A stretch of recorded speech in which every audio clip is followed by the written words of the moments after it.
Buenas tardes, chicos, ¿cómo están? Hola, ¿qué tal? Hola, Sebastián, ¿cómo estás? Digo, Mariela, Rubí, Ashley, su tutora Chanel. ¿Cómo están, chicos? ¿Qué tal? Alexander, ¿qué tal? Ahorita ya se siente frío, ¿no? En el día se hace calor y en la noche comienza a correr aire. No, ya no sabe cómo abrigarse. ¿Cómo están? A ver, voy a comenzar a compartir el material, ¿ya? ¿Qué planes tienen? ¿Van a salir de paseo, de viaje?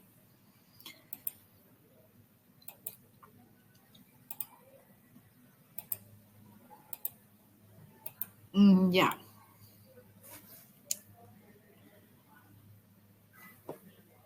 Repaso nomás.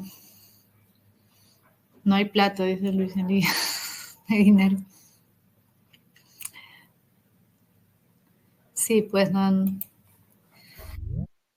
La situación está difícil, ¿no?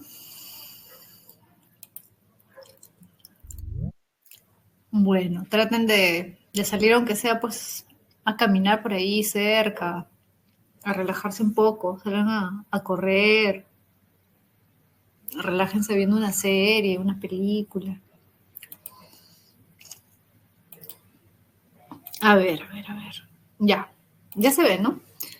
Vamos a comenzar entonces con nuestro repaso. Vamos a resolver 20 preguntas tenemos, ¿ya? Vamos a, de todas maneras, ir aclarando algunas cosas, algunos temas que ya hemos conversado, creo, antes, pero de todas maneras por ahí pueden haber dudas. Ya, recuerda que, por ejemplo, Wittgenstein, creo que lo hemos mencionado antes, porque es un autor que ha venido varias veces, puede venir en examen de admisión, a pesar de que no está formalmente en el prospecto. De todas maneras, tiene relación con algunos temas que se tratan en el prospecto, como filosofía del lenguaje, ¿no? O la relación entre filosofía y lenguaje. Eh, por ahí también me parece que hay una pregunta, creo que no es sobre pragmatismo, pero sí es un fragmento de William James, que también te he comentado, ¿no? Que el pragmatismo también ha estado viniendo últimamente, también hay que tenerlo presente, ¿ya? Bien, chicos, entonces vamos a comenzar con la pregunta 1. A ver, no pongo cámara porque, bueno, estoy tratando de poner, pero no sé por qué no se puede. Ya. La 1 dice, cuando empleamos el lenguaje en la comunicación, ocurre para Wittgenstein un hecho fundamental. Formamos imágenes o figuras mediante las cuales la realidad es representada. Ya, primer punto, recuerda, para Wittgenstein, el lenguaje tiene una función primordial. La principal función del lenguaje es representarla, es decir, hablarnos de las cosas de la realidad, ¿no? A eso se le llama lo que él va a plantear que es la teoría figurativa del lenguaje. A través del lenguaje formamos figuras, representaciones, modelos de los hechos. Por eso dice ahí, ¿no? Estas figuras son como modelos de los hechos o corresponden, por el arreglo de sus elementos, a lo que ocurre en el mundo. Los elementos de las figuras están en estas en lugar de los objetos, es decir, corresponden al papel que los objetos tienen en los hechos. ¿Ya? Bien. Dice, respecto de la representación, ¿no? Se puede inferir del texto que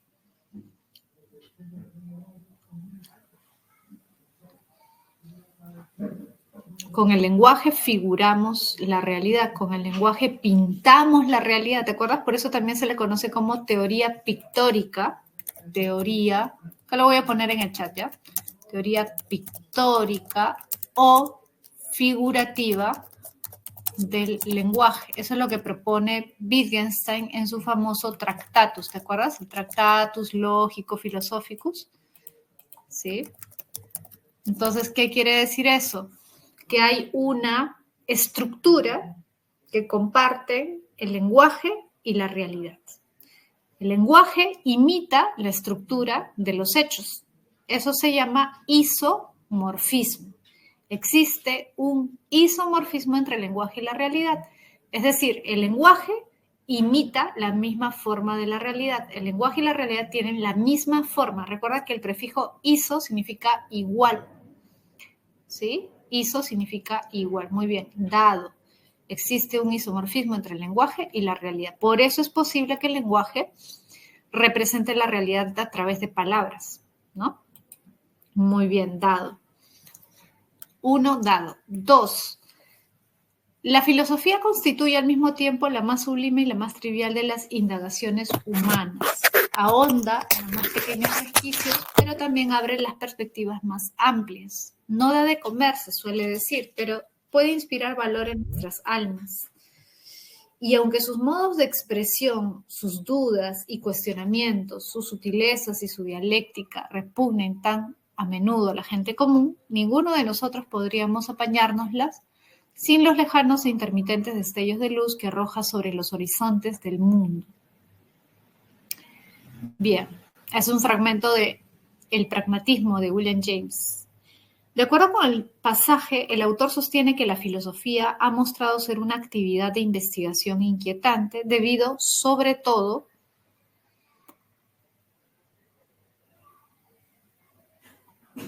sí, la 1 es la D, Andrea.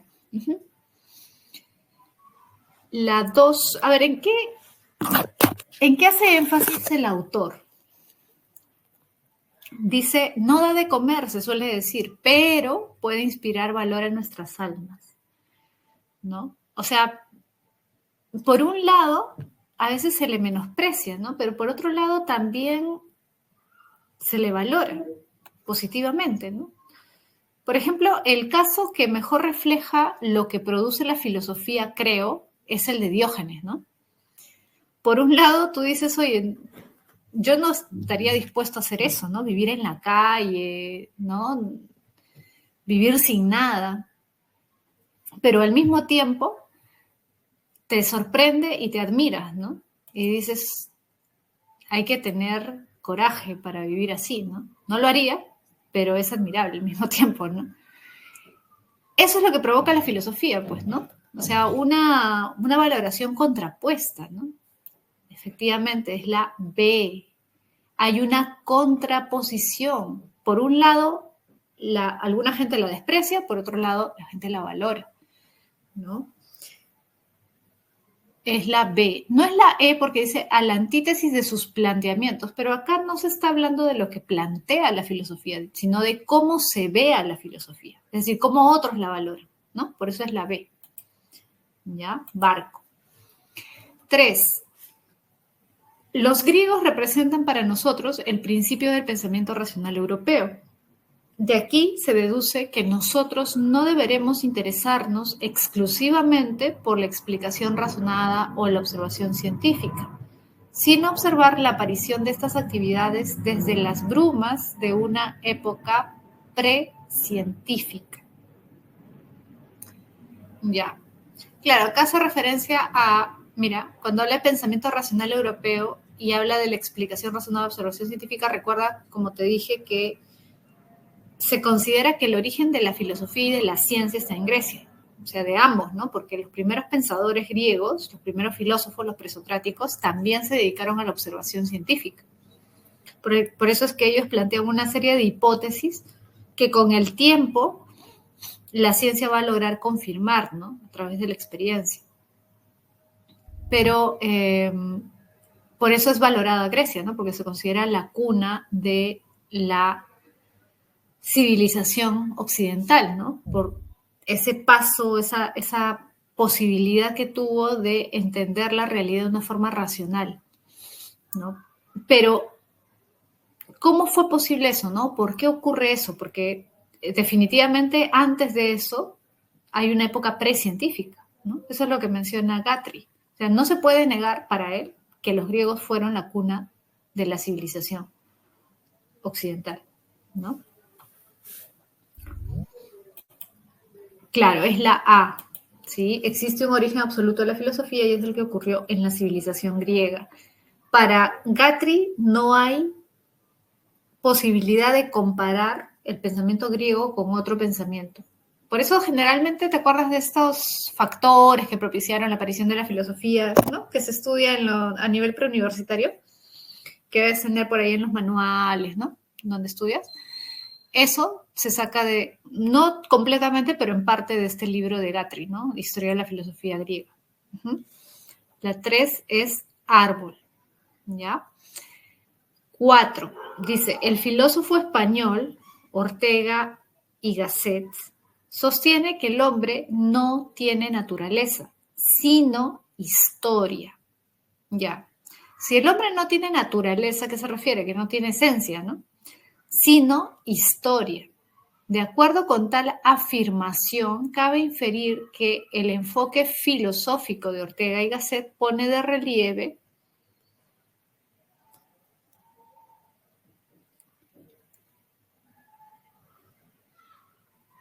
si no tiene naturaleza, no tiene esencia. ¿Y la esencia por qué se caracteriza?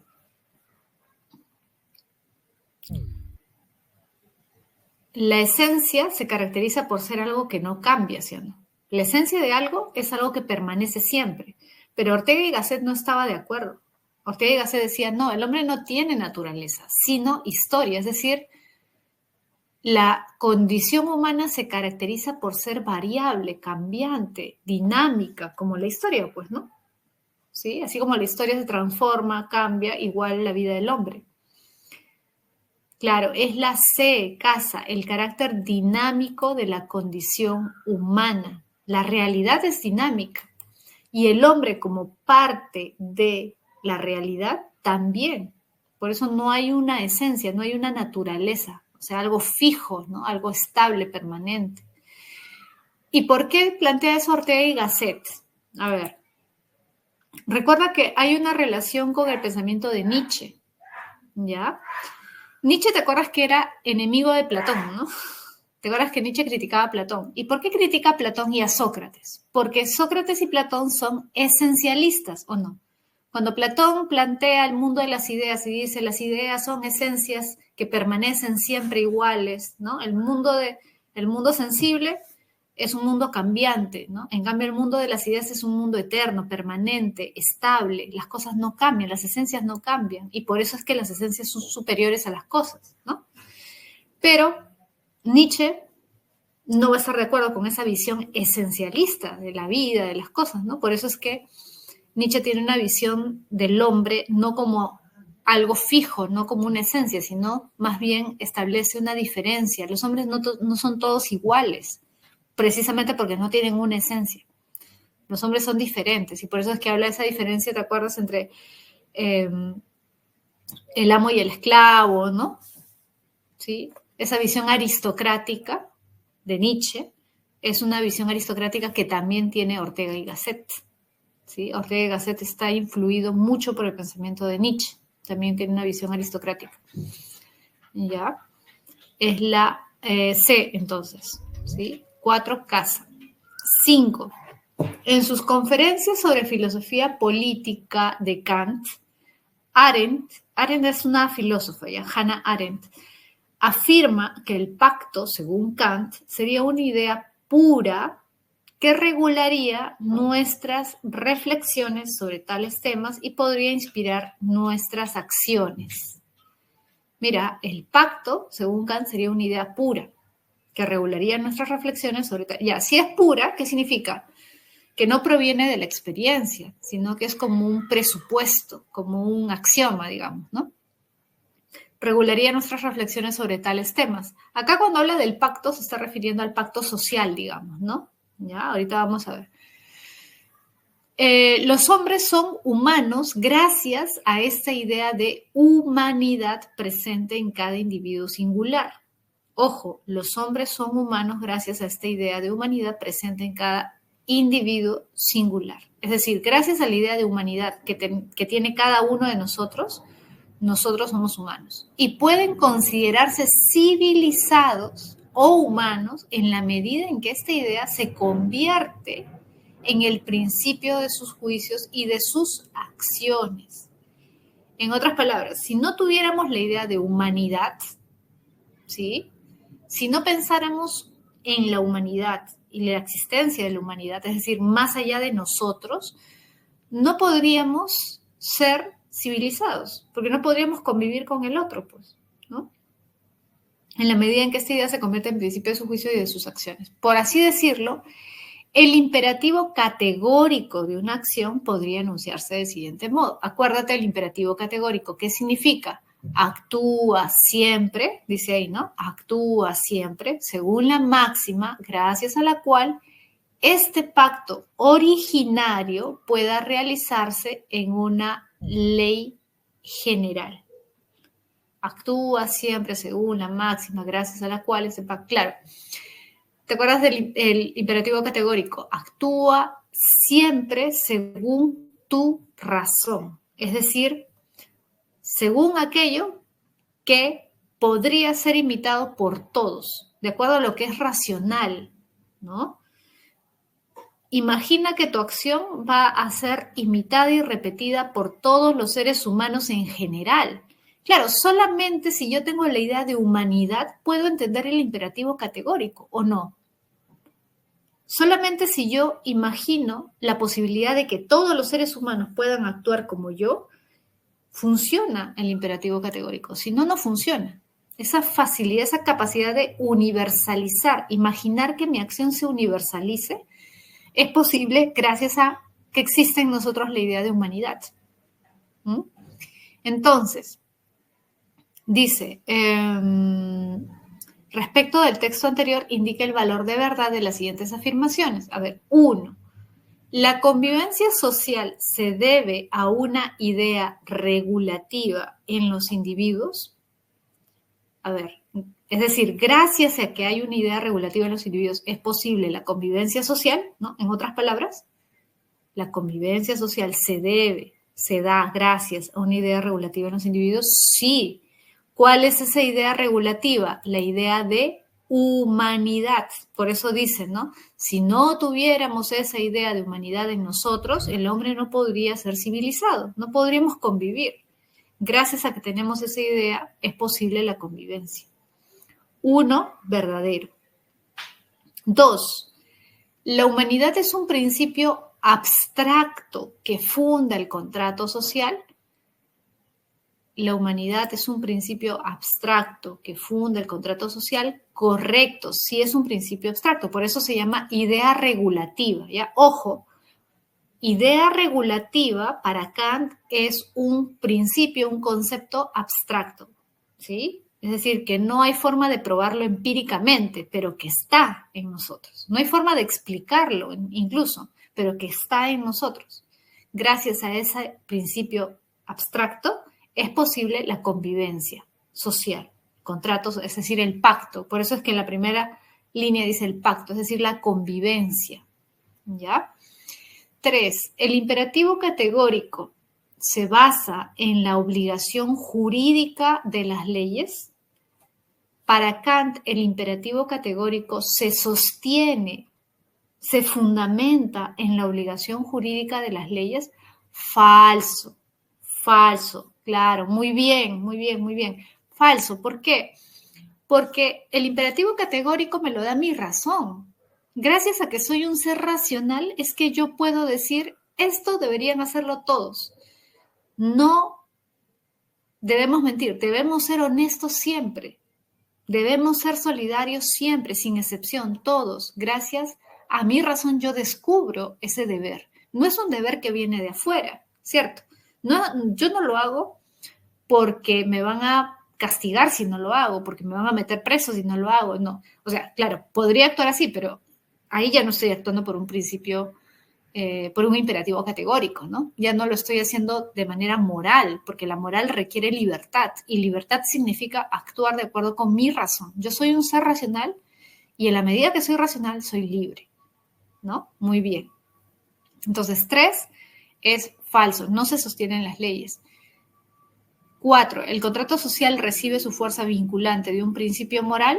Para Kant, correcto. Para Kant sí es cierto. El contrato social recibe su fuerza vinculante de un principio moral. Por lo tanto, la clave es árbol. Muy bien. Arbolito. El arbolito, ya. Como la canción. El árbol, ya. La A. Vamos a... Se ríe. La 6, ya. Vamos a la 6. Dice, en la actualidad muchos jóvenes piensan que la felicidad consiste en llevar una vida sensual y en acumular riquezas. En eso consiste para ellos una vida exitosa y plena. En cambio, Aristóteles sostuvo que la felicidad humana consiste en... A ver, quiero ver tu respuesta. Quiero ver tu respuesta. Piensa bien, ¿no?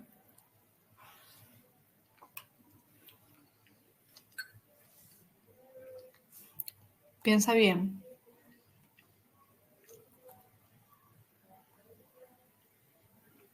Barco, dado, alcanzar la imperturbabilidad del alma.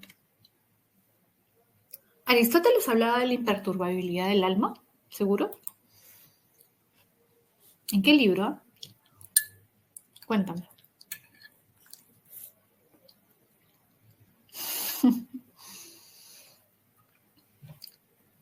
Claro, los que plantean, ya, ¿cómo se le llama la imperturbabilidad del alma? ¿Cuál es la palabra griega? ¿Se acuerdan? A ver, por si acaso, si no se acuerdan, la ataraxia. Ataraxia significa en griego imperturbabilidad del alma. Que tu alma esté serena, tranquila, que nada la perturbe, que nada la altere.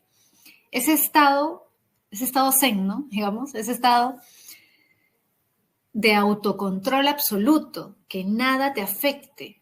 Eso lo proponen ¿quiénes? Todos los filósofos helenísticos romanos. Las escuelas helenísticos romanas, acuérdate de los estoicos, por ejemplo, ¿no? Lo que menciona Luis Elías, efectivamente los estoicos, pero no solamente los estoicos, también los epicúreos, también los cínicos. ¿Se acuerdas de Diógenes, el perro? Diógenes el cínico. Todos ellos hablan de la ataraxia, porque todos ellos creen que la felicidad consiste en tener tu alma imperturbable, que nada la afecte, que nada te altere. En eso consiste la felicidad para ellos, pero para Aristóteles no. ¿Ya? Para Aristóteles no. Rodrigo, el apeirón es otra cosa. El apeirón es lo indeterminado. O sea, textualmente, ¿no? Eso significa, ¿ya? A es negación. La A es negación. Peiron significa límite. Lo que no tiene límite sería la traducción literal de apeiron, lo indeterminado, ¿ya? Lo que no tiene límite. Eso es lo que propone Anaximandro, pero Anaximandro es un presocrático, ¿no? En la ataraxia es de lo que hablan los filósofos helenísticos romanos, que son posteriores a Aristóteles. Bueno, aunque algunos de ellos sí viven durante la época que vive Aristóteles, ¿no? Pero digamos que ya es otro tipo de propuesta filosófica, ¿no? Por eso que se habla de como si fuera otra etapa. Pero, por ejemplo, Diógenes vivió en la época de Aristóteles, incluso vivió en la época de Platón. Diógenes el cínico, ¿ya? Pero Aristóteles no propone el tema de la imperturbabilidad del alma. Él que cree, ya lo han puesto por ahí algunos, ¿no? Que la felicidad consiste en vivir las pasiones bajo el gobierno de la razón. ¿Por qué vivir las pasiones bajo el gobierno de la razón? Mira, es bien interesante lo que propone Aristóteles, porque él cree que las pasiones son algo ineludible. O sea, el ser humano es un ser que tiene pasiones, que posee pasiones. El problema no son las pasiones, el problema es que te dominen las pasiones, ¿no? La cuestión es que tú domines las pasiones, no que las pasiones te dominen a ti. Porque, y ahí está la diferencia, recuerda, entre el ser virtuoso y el ser vicioso.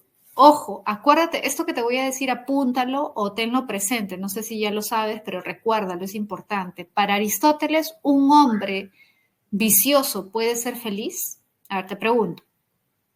¿Para Aristóteles un hombre vicioso puede ser feliz? No, muy bien.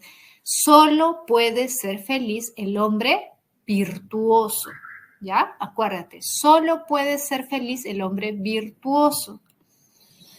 ¿Y por qué no puede ser feliz el hombre vicioso? Porque el hombre vicioso está constantemente buscando una serie de placeres, se deja dominar por sus pasiones. Y si el hombre se deja dominar por sus pasiones, comete errores o no, comete excesos o no. Se va muchas veces a los extremos, ¿te acuerdas? ¿Te acuerdas que para Aristóteles la virtud se encuentra en el punto medio entre dos extremos? Ser virtuoso no significa ser alocado, ¿no? No significa ser impulsivo, al contrario, tienes que ser mesurado, tienes que aprender a controlar tus emociones y tus pasiones. El hombre vicioso no sabe controlarse, no tiene autocontrol. Ahora, ¿cómo yo controlo mis pasiones? Con mi razón. Por eso recuerda que para Aristóteles la virtud, digamos que es como la virtud genérica, es la prudencia. El hombre prudente sabe actuar de la manera correcta en cada situación que se le presenta. Porque todas las situaciones no son iguales, ¿cierto? ¿Sí? Las situaciones van variando en el día a día. O sea, puede ser que en un momento tú vivas una situación en la que no sabes cómo actuar, ¿no? Pero solamente vas a salir bien librado de esa situación si tu razón es la que domina tu emoción, si tu razón es la que domina tus pasiones. Por eso el hombre feliz solamente puede ser el hombre virtuoso, porque el hombre vicioso no se guía por la razón, ¿cierto? Entonces es fundamental. Lucerito, de eso habla en su obra más conocida de ética, que es la Ética Nicómaco. ¿Ya? Acá lo voy a dejar escrito, la ética, así se llama, ética, a ver, nuestra edición del teclado, ética a Nicómaco. ¿Ya? Nicómaco era el nombre de su hijo y el nombre de su papá también. Su papá y su hijo se llamaban Nicómaco. Supuestamente él escribe este libro, esta obra, para hacer referencia a cómo debemos, digamos, educar a un niño. O sea, cómo debemos enseñarle a comportarse, a actuar, ¿no? A una persona desde pequeña, porque es con la costumbre y el hábito con que las personas se vuelven virtuosas. Ojo, recuerda que para Aristóteles es fundamental la costumbre. Tú no vas a ser un hombre virtuoso si no tienes la costumbre de ser virtuoso. Y para adquirir esa costumbre tienes que hacerlo desde pequeño. Por ejemplo, la persona solidaria, el hombre solidario, para Aristóteles, es aquel que desde niño se ha acostumbrado a ser solidario. Si tú desde niño no has sido solidario, es casi imposible que lo logres de adulto. Por eso para Aristóteles la práctica de la virtud es algo constante, es un hábito que se forma desde pequeño, ¿ya? Entonces es importante eso. A ver, Luis Elías dice, Aristóteles también no decía que se alcanza la felicidad cultivando el alma. Lo que pasa es que, a ver, el cultivo del alma es algo propiamente, o sea, como concepto propiamente de Sócrates, ¿ya? En el caso de Aristóteles, no es que él esté en contra del cultivo del alma, sino que, digamos que en el caso de Aristóteles tiene que ver no tanto con la autorreflexión, porque en el caso de Sócrates, lo importante, o sea, ¿a qué se refiere él con cultivar el alma? Reflexionar acerca de las cuestiones morales, qué es la virtud, qué es la justicia. Esa reflexión para Sócrates es lo más importante, porque si tú reflexionas acerca de eso, vas a lograr entender la esencia del bien, la esencia de la virtud, la esencia de la justicia y por lo tanto vas a ser virtuoso, bueno y justo. Pero esa reflexión tiene que ser personal y también tiene que ser dialogando con otros, ¿no? Eso es lo que plantea Sócrates. Pero en el caso de Aristóteles, sí es importante la reflexión, pero para Aristóteles la reflexión por sí sola no nos lleva a la acción. A diferencia de Sócrates. ¿Te acuerdas que Sócrates parte de un intelectualismo ético? Igual que Platón, ¿no? Platón también va a seguir esa idea de Sócrates.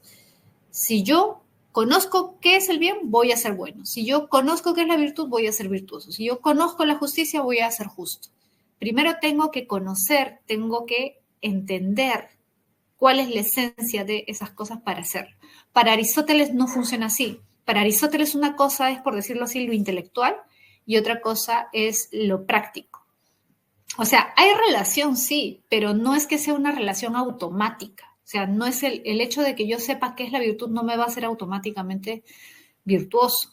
El hecho de que yo sepa qué es el bien no me va a hacer automáticamente bueno. Entonces, para Aristóteles es importante reflexionar acerca de estas cuestiones, sí, pero eso no me hace automáticamente virtuoso. Entonces, yo tengo que reflexionar sobre eso para saber cómo actuar y una vez que yo sé cómo actuar, tengo que practicarlo constantemente. ¿Ya? Claro, no necesariamente hay una relación causa-efecto, digamos, ¿no? Como en el caso de Sócrates y Platón. ¿Ya? Entonces, en este caso, más adelante hay una pregunta justo sobre eso, sobre la ética de Aristóteles, ¿ya? Entonces, en este caso, la clave es la D, vivir las pasiones bajo el gobierno de la razón, ¿ya? Bajo el gobierno de la razón, dado. ¿Ya? Vamos a la 7.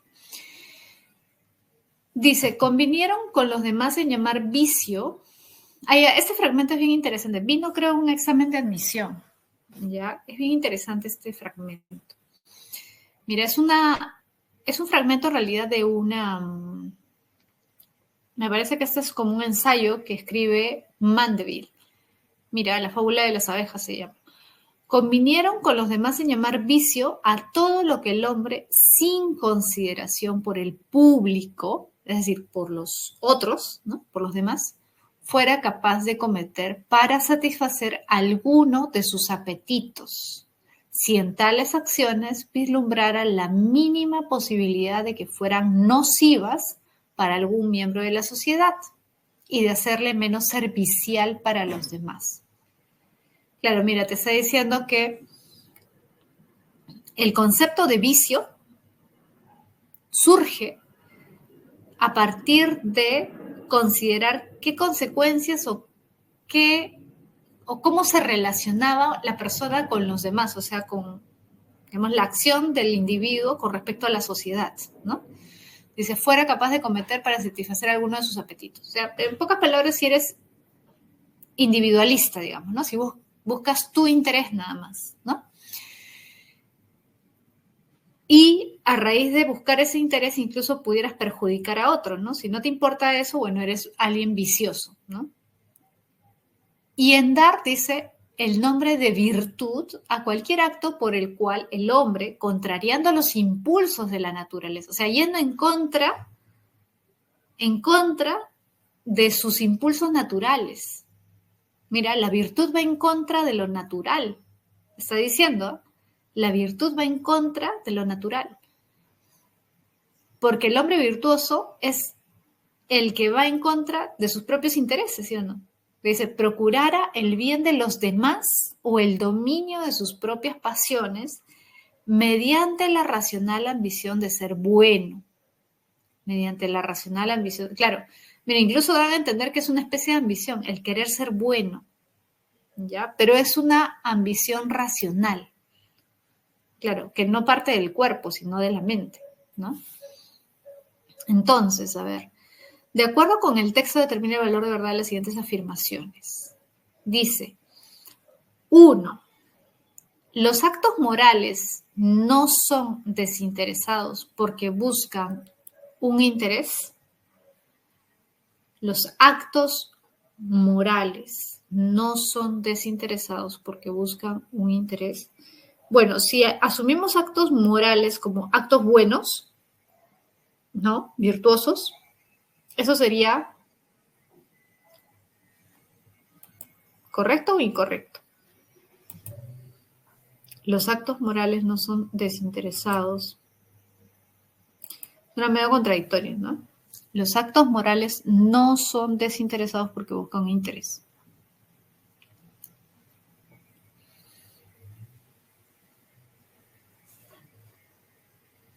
A ver, si lo simplificamos para no marearnos, sería, los actos morales no son desinteresados. Quítale lo demás. ¿No? Lo que te está dando a entender es que no son desinteresados porque en el fondo buscan un interés. A ver, repito, si la lectura lo asumimos como actos morales, lo que llamamos actos buenos, ¿no? Si los actos morales se refiere a los actos buenos, entonces es falso, porque según el texto se llama virtud a cualquier acto por el cual el hombre, contrariando los impulsos de su naturaleza, procura el bien de los demás. O sea, sí sería un acto desinteresado. El acto bueno, el acto virtuoso, el acto moral sería desinteresado, ¿no? Sí, cierto.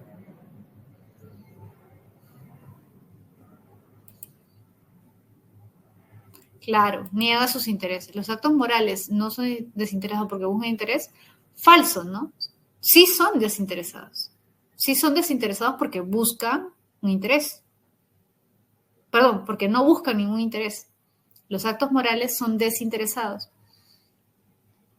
Entonces sería falso. ¿Cierto o no? ¿Sí? Falso. Los actos morales no son, no, falsos. Sí son desinteresados según el texto, ¿no? Según el texto. Ya. 1, falso. 2, solo es moral aquel que atenta contra sus propios impulsos. Según el texto,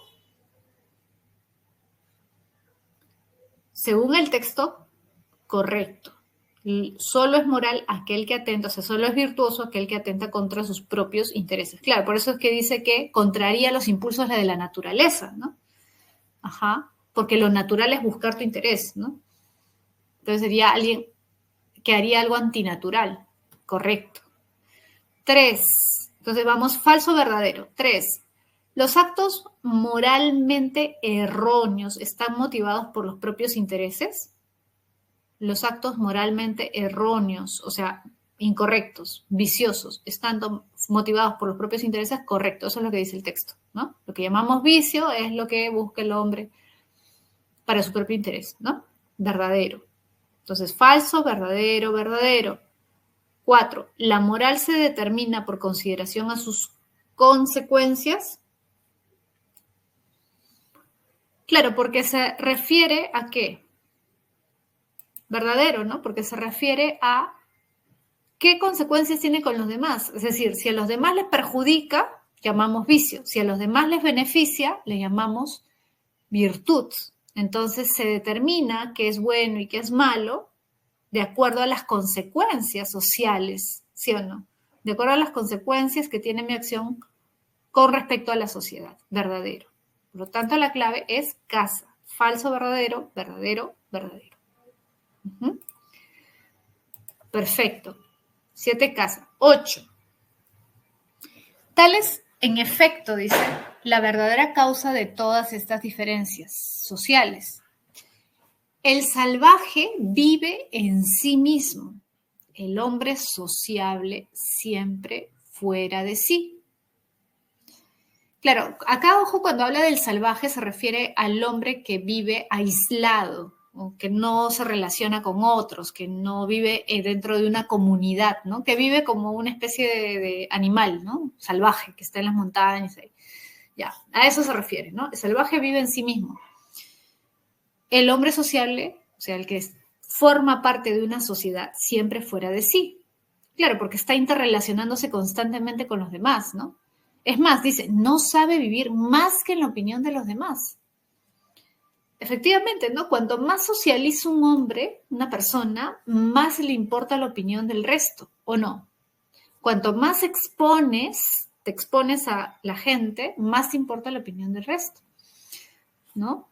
No sabe vivir más que la opinión de los demás y solo del juicio ajeno, es decir, de lo que los otros digan, ¿no? Por así decirlo, extrae el sentimiento de su propia existencia. Es decir, se da cuenta de su propia existencia en la medida en que los demás hablan de él, ¿no? O se relacionan con él. ¿Sí? Entonces, mira, este es un fragmento del discurso sobre el origen y los fundamentos de la desigualdad entre los hombres de Rousseau. ¿Te acuerdas? Rousseau, el que escribe el contrato social.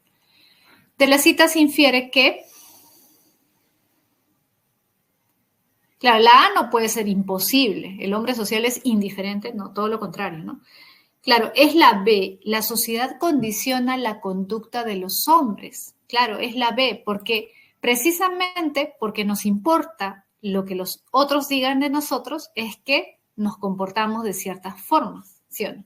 Si no existieran otros que nos estuvieran viendo, ¿qué haríamos? ¿Te acuerdas? Esto me hace recordar, ¿sabes a qué? No sé si te he comentado antes del anillo de Giges. ¿Te acuerdas del anillo de Giges? ¿Te he hablado del anillo de Giges? No. ¿De Platón? ¿Sí? En la República. Que Platón cuenta de un anillo que tiene un poder, ¿no? El poder de volverte invisible. Si te pones ese anillo, te vuelves invisible. Y Platón dice, ¿qué pasaría si te encontraras ese anillo? ¿No? ¿Seguirías actuando como actúas? Si pudieras volverte invisible en cualquier situación, quizás harías las cosas que normalmente no haces, o no, ¿no? Sería loco, ¿no? Ahí sabríamos quiénes somos. Eso es lo que quiere buscar Platón, ¿no? ¿Quiénes somos realmente? ¿Somos buenos realmente? ¿Somos justos? ¿Somos virtuosos? ¿Porque nos damos cuenta de que eso es lo mejor? ¿O somos eso porque nos preocupa la opinión de los demás? ¿No? Nos actuamos correctamente porque los demás nos ven, ¿no? Esa es la idea, ¿no? De Platón. ¿Cómo actuaríamos realmente? ¿Seguiríamos siendo iguales o no? ¿Por qué no la C? El hombre sí requiere la sociedad para definirse. Ya, mira, la C, la D y la E se parecen bastante. En realidad, entre la B, la C, la D y la E podría ser la respuesta, pero la B es más adecuada, ¿no? La B se corresponde más con el planteamiento. Porque la C, la D y la E hacen referencia a la identidad, el tema de la autodefinición, de la identidad, que Rousseau no lo lleva por ahí. O sea, esto de la identidad tiene que ver más con una discusión, un debate filosófico contemporáneo. El que comienza, bueno, no es el único, ¿no? Pero uno de los que habla en filosofía de la identidad bastante es Taylor, por eso ya es siglo XX. Rousseau no habla tanto de este tema en el sentido de la identidad o de lo antropológico, digamos, sino más bien en el sentido de lo político. O sea, cómo nuestra conducta está condicionada por el hecho de que hayan otros. Lo que te estaba diciendo hace un momento, lo de Platón también, ¿no? Cómo el que haya alguien que mira mis acciones determina cómo actúo, pues, ¿no? Por eso dice Platón, si tuviéramos un anillo que nos vuelve invisible, ¿seguiríamos actuando igual? ¿Seguiríamos comportándonos bien? ¿O cambiaría nuestra conducta? ¿No? Eso es lo que da a entender Platón con ese cuento, ¿no? Del anillo de Giges. ¿Sí? Entonces la 8 es la B, barco. 8, barco. ¿Ya? 9. Si una noción estable de género. Ya, mira, acá van a hablar sobre el tema de género, que está muy de moda actualmente, ¿no? Pero mira, ¿cuáles son las raíces teóricas de todo este debate del género? O sea, de si se nace con un género, si el género se hace, se construye. Eso es un debate en realidad que viene de hace mucho tiempo. Ese es un tema que se ha tratado en el ámbito de la filosofía, ¿no? Y una de las que más habla del tema del género es Judith Butler, que tiene un libro precisamente sobre eso, que se llama El género, ahí está, fíjate, el género en disputa.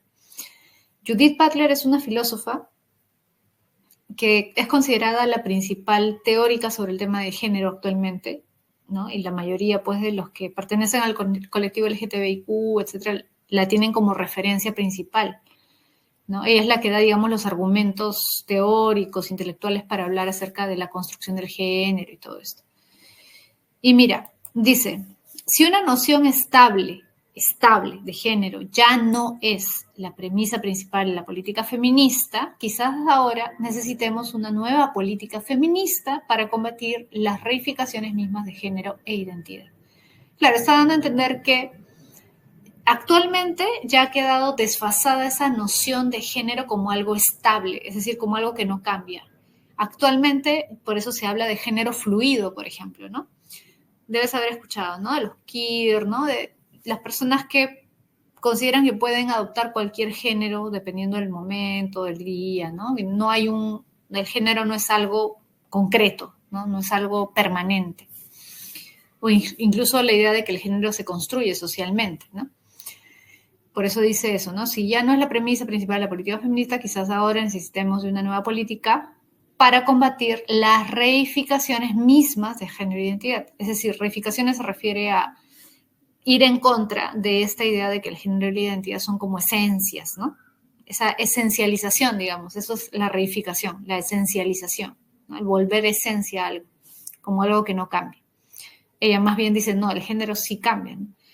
Que sostenga que la construcción variable, ahí está, ¿no? La construcción variable de la identidad es un requisito metodológico y normativo, además de una meta política, es decir, algo que es importante trabajar y hacer con miras a lograr ciertos aspectos políticos, ¿no? Ciertas reivindicaciones políticas. Ya, dice, del siguiente texto podemos inferir que sobre el género, la autora, a ver, ¿qué está diciendo? Bueno, ya te di la clave, creo. A ver, ¿qué es lo que está proponiendo la autora? A ver, ya te di la clave, digo, y todos dan claves distintas. José dice barco, Elías dice casa, Rodrigo dice árbol.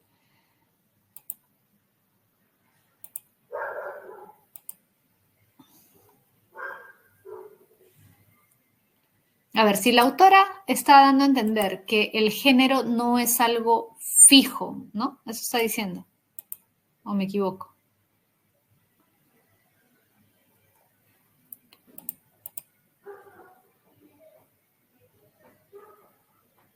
Claro, la A es la clave. Cuestiona el esencialismo de una naturaleza humana. Claro, o sea, si tú dices, hay una naturaleza humana, hay una esencia humana, todos somos iguales en el fondo.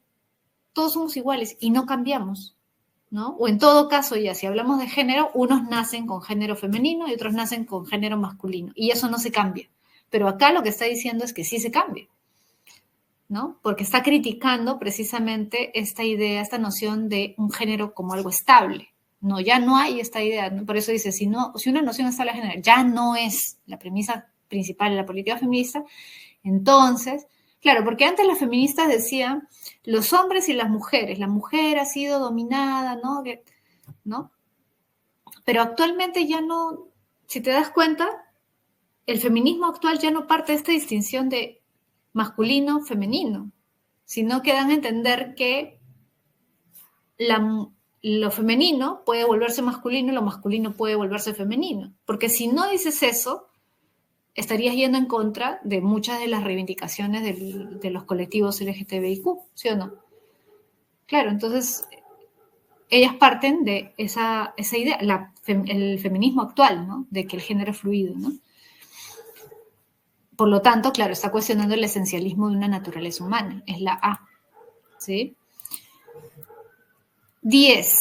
Dice, la industria cultural defrauda continuamente a sus consumidores respecto de aquello que les promete y ellos desean. La promesa del espectáculo deja entender maliciosamente que no se llega jamás a la cosa misma, que el consumidor debe contentarse con la lectura de la carta de menús. Al deseo suscitado por los espléndidos nombres e imágenes, se le reemplaza al final por el elogio de la rutina cotidiana, de la que aquel deseaba escapar. Ya. Mira, si te das cuenta, acá está hablando, bueno, ese es un texto de Horkheimer, que es un filósofo, y Theodor Adorno, ¿ya? Que hablan, tú ya sabes, Theodor Adorno sobre todo lo conoces, que hablan del tema del arte, de la cultura, ¿no? Y para Theodor Adorno, recuerda que es natural que el hombre busque el arte, porque el arte es una forma de escape de la realidad, ¿ya? O sea, si la realidad fuera perfecta, nosotros no haríamos arte. El arte no tendría ningún sentido, pero precisamente porque el hombre no se conforma con el mundo en el que vive, es que crea arte. Entonces, acá está hablando de la industria cultural, porque la cultura se ha vuelto también como una especie de industria, dice él, ¿no? Pero el problema es que la industria cultural defrauda continuamente a sus consumidores, porque les hace creer que van a obtener algo que nunca obtienen. Por lo tanto, claro, es la D, genera una sensación de engaño al no ser satisfecho el deseo. Claro, las personas desean algo, pero no lo obtienen a través de la industria cultural, que se supone que debería satisfacer ese deseo, ¿no?, de las personas. Muy bien, dado. 11, dice, ya mira, justo acá está la ética de Aristóteles, de lo que estábamos hablando hace un momento. Mira, dice, usualmente la ética quiere ser además una ciencia práctica. Mira, quiere ser además una ciencia práctica. Quien reflexiona en el campo de la ética lo hace con la esperanza de llegar a saber lo que debe hacer, de encontrar el mejor modo de vivir. Claro, si te das cuenta, esto tiene que ver con, incluso con lo que mucha gente cree o piensa, ¿no? No sé si tú has visto que cada vez que hay algún caso de corrupción, dicen, esto ocurre porque no, los profesionales no se forman de manera ética, ¿no? En la universidad deberían llevar cursos de ética, ¿no? O debería, por ejemplo, en el Congreso hay una comisión de ética, ¿no? E incluso, no recuerdo qué caso fue que me dio risa, que llevan efectivamente como cursos, ¿no? Porque, claro, se supone que si reflexionan y si llevan este curso por ahí, eso les va a servir para ser personas éticas. Muchos tienen esa idea, ¿no? Pero en realidad, ¿qué tanto funciona así? O sea, por ejemplo, ya si yo soy una persona de 40 años y yo insulto a otra persona, la considero inferior porque es mujer, supongamos, ¿no? ¿Eso va a cambiar con un curso de ética? No, no. Pero la gente en general tiene esa idea, ¿no? O sea, puede ser que te ayude a reflexionar, quizás, pero cambiarte es bien difícil, ¿no? Sin embargo, mucha gente cree eso. No sé si ustedes han visto, cuando han habido algunos casos de corrupción, dicen, no, pero eso pasa porque en las universidades, en los colegios deberían llevar cursos de ética. Sinceramente, yo, siendo de filosofía, yo no creo que eso se arregle con un curso, ¿no? Yo creo que eso viene desde la casa, o sea, de la crianza. Por eso el papel de la familia es importante, el papel de la casa es importante, de los padres, ¿no? Es un problema que viene desde pequeño. Claro, puede ser que en tu casa también te hayan tratado de criar bien y todo y que después, por otras razones, ¿no?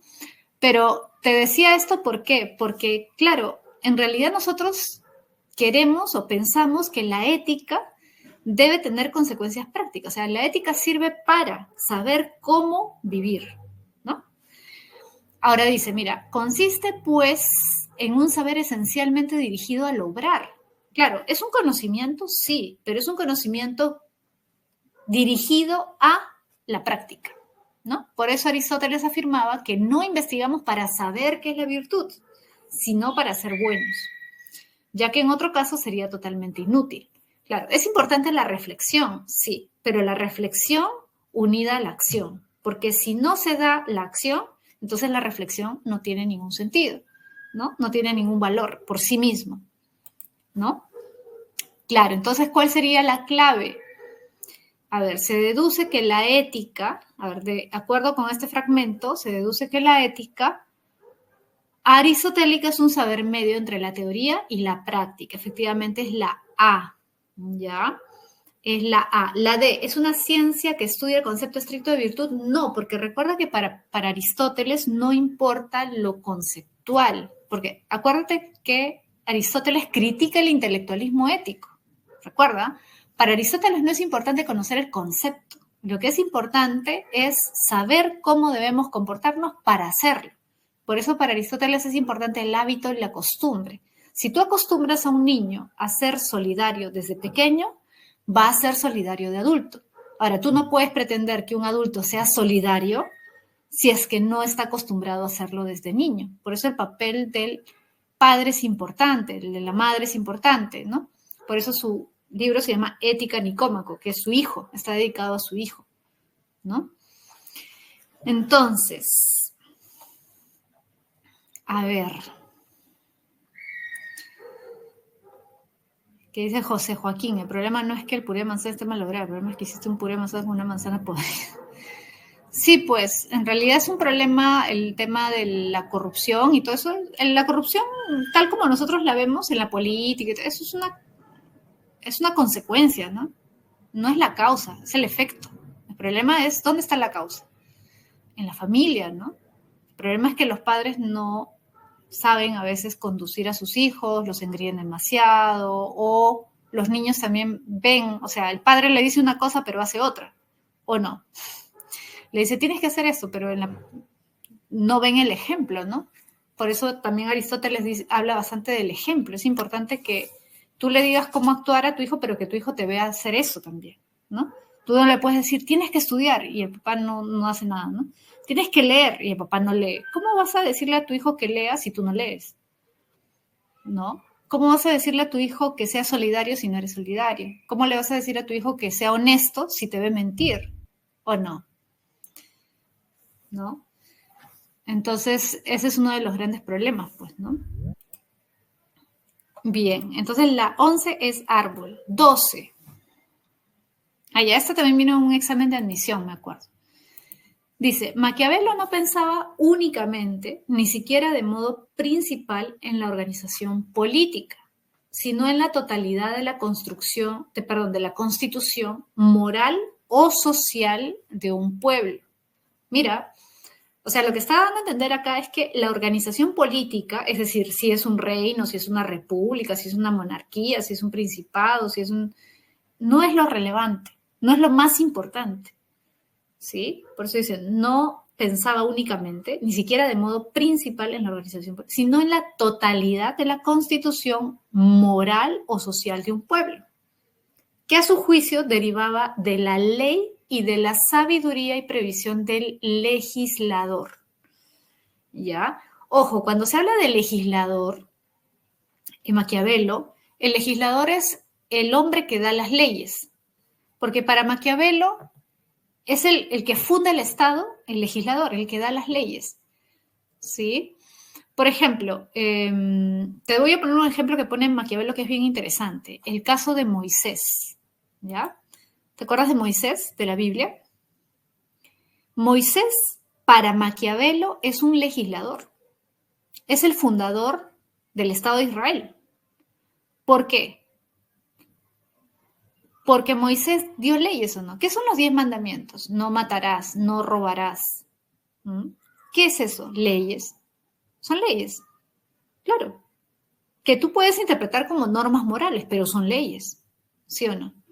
Entonces, siempre todo Estado, para Maquiavelo, es fundado por un hombre sabio. Siempre en el origen de un Estado hay un hombre sabio que le ha dado leyes al pueblo. Y a partir de esas leyes se forma la sociedad. ¿Ya? Entonces, mira, a partir de este ejemplo, mira cómo va a salir más fácil la clave. Uno dice, la moral de una sociedad se deduce de la ley jurídica. La moral de una sociedad se deduce de la ley jurídica. Correcto, correcto, porque primero es la ley y luego es el comportamiento. La ley es la que rige el comportamiento. Por eso es fundamental el legislador, porque él es el que da las leyes. 2, ¿el poder del legislador está por encima de la sociedad? Correcto, verdadero, claro, porque es el legislador el que da las leyes que la sociedad va a seguir. El legislador es el que funda el Estado. 3, ¿el gobierno se constituye a través de una medida popular? ¿El gobierno se constituye a través de una medida popular? O sea, ¿es el pueblo el que crea el gobierno? Falso. No, no es el pueblo. Claro, otra cosa es que ya con el tiempo, el paso de los años se vuelve una democracia. Ya eso es otra cosa, ¿no? Pero el gobierno no se constituye a través de una medida popular. O sea, un gobierno no aparece por votación popular o algo así. 4, Maquiavelo legitima el predominio del legislador. O sea, para Maquiavelo es correcto que haya un legislador. Sí. ¿Es adecuado? ¿Está bien que así sea? Sí. Siempre es necesario que haya un hombre sabio que funde el Estado, que cree el Estado. Correcto. Entonces la clave es barco. ¿Ya? Clave, barco. ¿Sí? Muy bien. 13. A ver, la lucha por el reconocimiento se está convirtiendo rápidamente en la forma paradigmática del conflicto político a fines del siglo XX. Ya. Mira, cuando se habla de la lucha por el reconocimiento se refiere a la búsqueda de mucha gente de distintos ámbitos para que el Estado reconozca su valor, ¿sí? Al margen de sus diferencias, porque recuerda que esto de la lucha de reconocimiento hace referencia a la filosofía de reconocimiento de Taylor, ¿no? ¿Te acuerdas de Charles Taylor? Sí. Recuerda que Taylor es importante, ha venido varias veces en examen. ¿Qué dice Taylor? Él dice, todos los seres humanos merecen el reconocimiento, pero, o sea, políticamente hablando, todos vivimos dentro de un Estado. Todos estamos sometidos a las leyes. Ahora, el problema no es que hayan leyes y que haya Estado. El problema es que muchas veces los Estados no dan las mismas leyes para todos o no tratan con igualdad a todos, sino que hay algunos que son discriminados, ¿no? No son valorados, no son reconocidos por el Estado, por muchas razones, ¿no? Por cuestiones también históricas, por ejemplo, hay estados que han sido conquistados, ¿no? En una época de una cultura a otra y eso ha generado una serie de divisiones, por ejemplo acá, ¿no? En el Perú, ¿no? Que vinieron los españoles y una gran masa de población fue discriminada, no fueron considerados ciudadanos por mucho tiempo, ¿no? Los indios. Entonces, ¿eso qué ha generado? Ha generado una serie de rupturas, de desigualdades, de falta de reconocimiento, ¿no? Por eso es que habla, claro, de las minorías, ¿no? Y eso, ojo, ocurre en casi todos los países del mundo, ¿eh? No creas que solamente acá, que en Latinoamérica, no. En muchos países del mundo existen diferencias por cuestiones étnicas, por cuestiones culturales, de idioma incluso.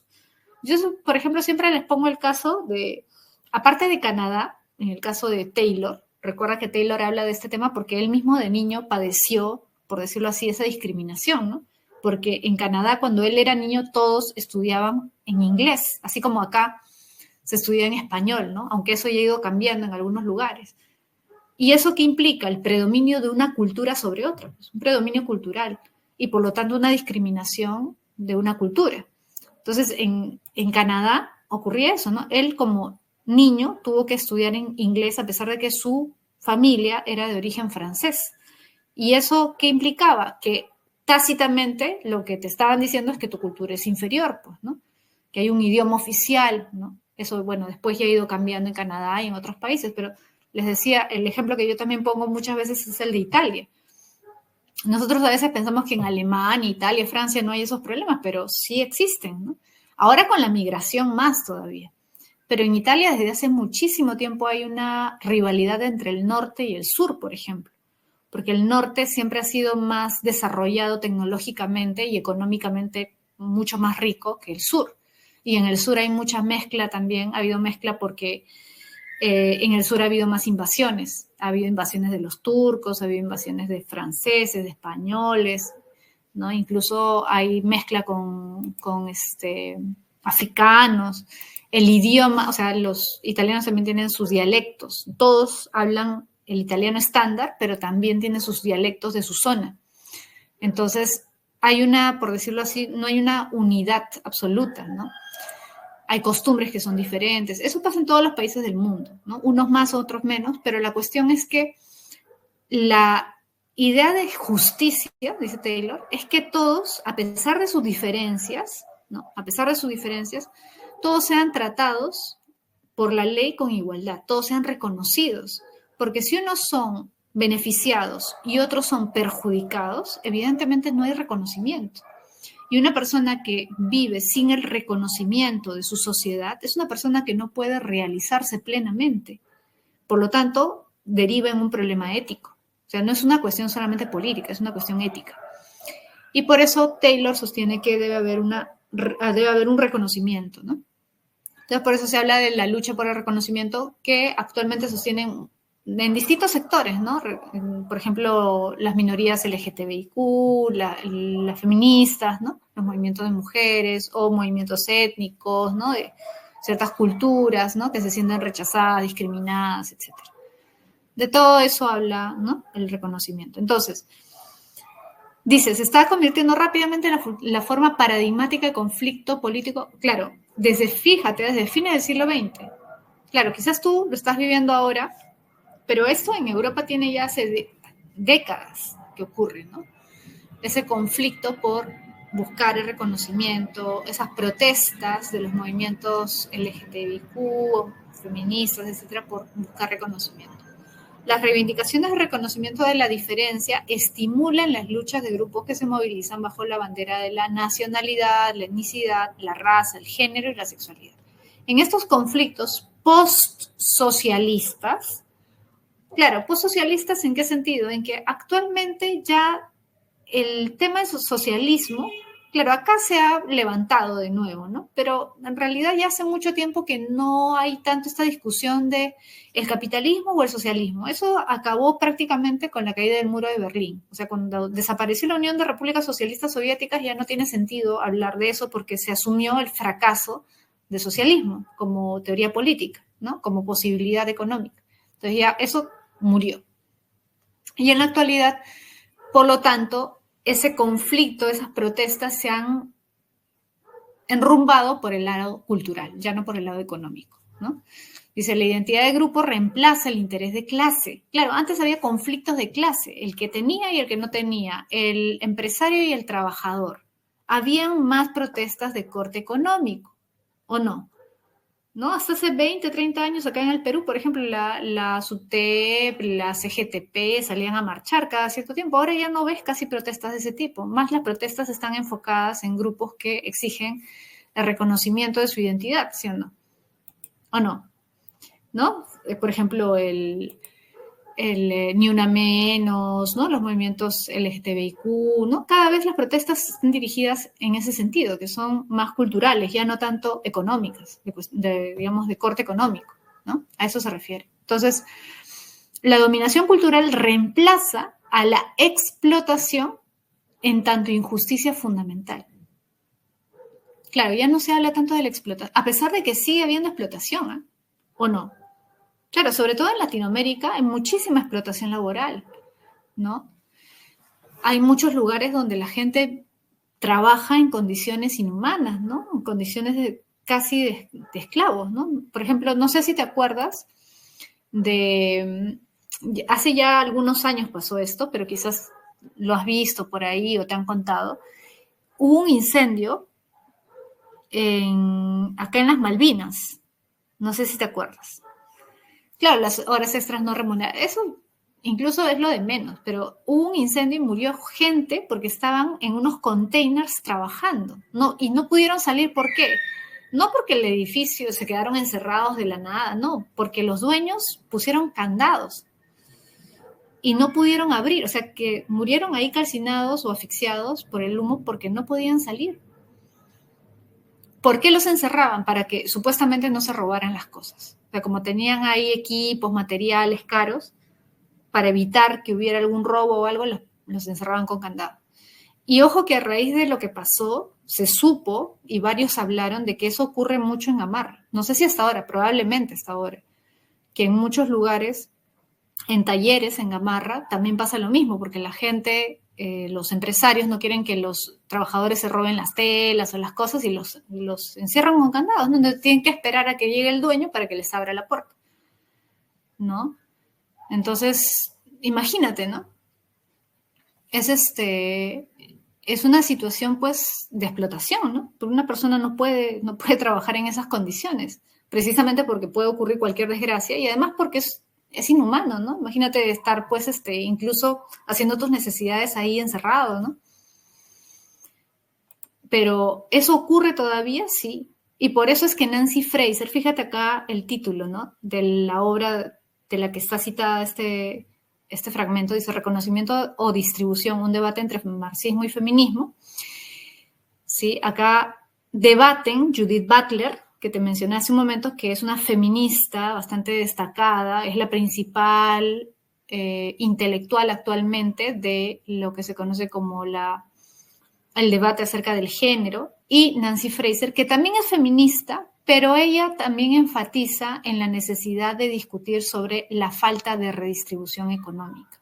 O sea, Nancy Fraser considera que es importante el reconocimiento, pero no puede haber verdadera justicia si no atacamos también las desigualdades económicas que siguen existiendo, la explotación laboral y todos esos temas, ¿no? Entonces, para Nancy Fraser es importante no olvidar lo otro, ¿no? O sea, por el hecho de enfocarnos en las reivindicaciones culturales y de género y todo eso, no podemos soslayar el otro gran problema que es la desigualdad. Y ojo que eso no solamente dice ella, ocurre en los países latinoamericanos, ¿no? En los países del tercer mundo, ¿no? En África. En el primer mundo también hay todavía pobreza extrema.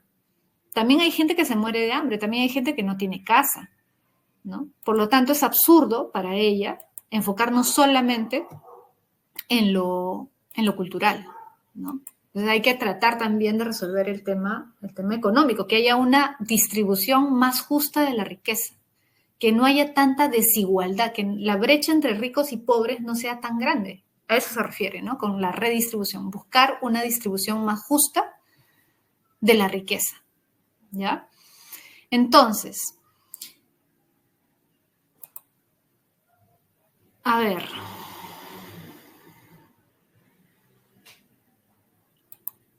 Entonces, dice, ya. La dominación cultural reemplaza la explotación de tanto injusticia fundamental y el reconocimiento cultural reemplaza la redistribución económica como remedio contra la injusticia y como objetivo de la lucha política. Claro, actualmente la lucha política, las marchas, incluso los debates políticos, muchas veces en el Congreso, en los parlamentos, se dan por el lado de la reivindicación de las minorías, ¿no? Pero ya no se habla tanto de lo económico, ¿no? A ver, entonces, de acuerdo con el texto, señale lo que corresponda al concepto de lucha por el reconocimiento. A ver, vamos a ver. 1. El reconocimiento ha desplazado las reivindicaciones redistributivas. Correcto, claro, porque ya no se habla tanto de la redistribución de la riqueza, sino que se enfoca todo en el reconocimiento, ¿no? Correcto. 1, correcto. 2. La dominación cultural reemplaza la explotación en tanto injusticia fundamental. Correcto, también, ¿no? Se habla pero ya no se habla de la injusticia de la explotación. 3. El reconocimiento de la diferencia reformulada del concepto de justicia. Falso. No, porque la justicia sigue siendo la misma. Por eso Nancy Fraser dice, la justicia es bidimensional, ¿te acuerdas? La justicia es bidimensional, tiene 2 dimensiones. No podemos alcanzar justicia solamente con reconocimiento, debemos buscar también la redistribución, ¿no? 4, los agentes sociales no exigían reconocimiento porque sus intereses eran de clase. No, falso. Entonces, 1 y 2, 3 y 4 son falsos. Clave barco. Clave barco. ¿Ya? 14, dice, la justicia hoy en día precisa 2 dimensiones. Ahí está, redistribución y reconocimiento, ¿no? La bidimensionalidad. Y lo que propongo es examinar la relación entre ambas, ya, ojo. Este es otro tema que es importante. Nancy Fraser dice, no es solamente que yo diga hay que atacar la pobreza y hay que atacar la discriminación a las minorías, como si fueran 2 cosas diferentes. En realidad, dice ella, podemos examinar la relación que existe entre esas 2 dimensiones, porque se relacionan. Sí se relacionan. Porque vamos a ver, por ejemplo, que precisamente los que no son reconocidos generalmente son aquellos que viven en peores condiciones laborales o que viven más frecuentemente en la pobreza.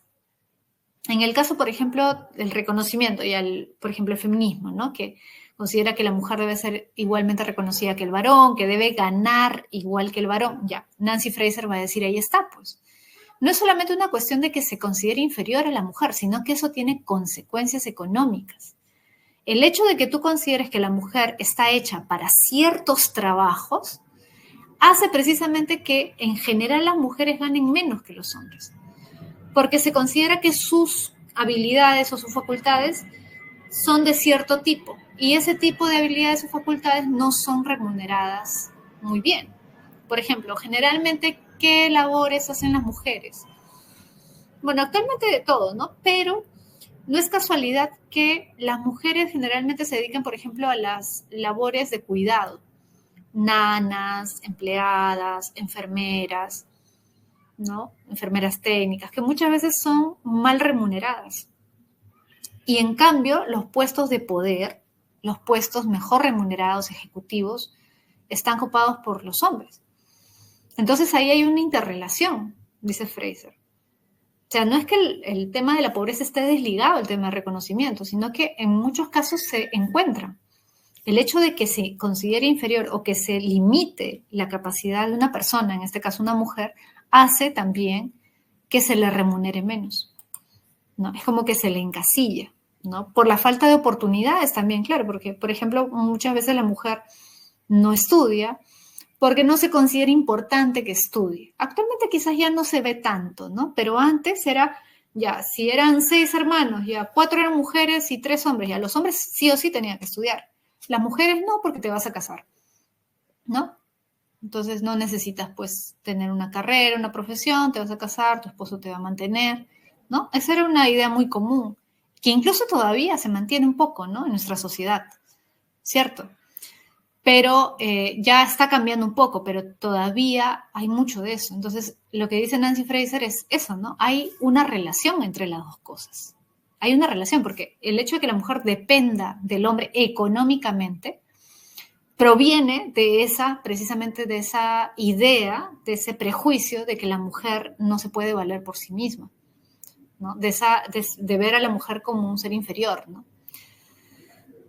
José Joaquín dice, mi familia fue al revés, parece que tus hermanas estudian y tú no, José Joaquín. Que te han dicho ya, si quieres estudia, si no, no. Que te mantenga tu esposa. Ya.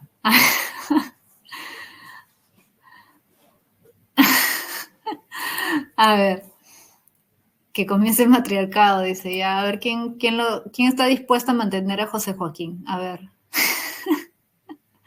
¿Quién lo quiere mantener? A ver, entonces, ya. Estábamos, ya. Entonces, dice, lo que me propongo es examinar la relación entre ambas. En parte, eso significa resolver la cuestión de cómo conceptualizar el reconocimiento cultural y la igualdad social de forma que éstas se conjuguen. ¿Te das cuenta? O sea, las dos cosas se relacionan. En lugar de enfrentarse entre sí, claro, en lugar de verlo como dos cosas diferentes y opuestas, hay que ver cómo se relacionan y cómo resolver ese problema en conjunto, ¿no? También significa teorizar las formas en las que la desigualdad económica y la falta de respeto cultural se encuentran en estos momentos entrelazadas, respaldándose mutuamente.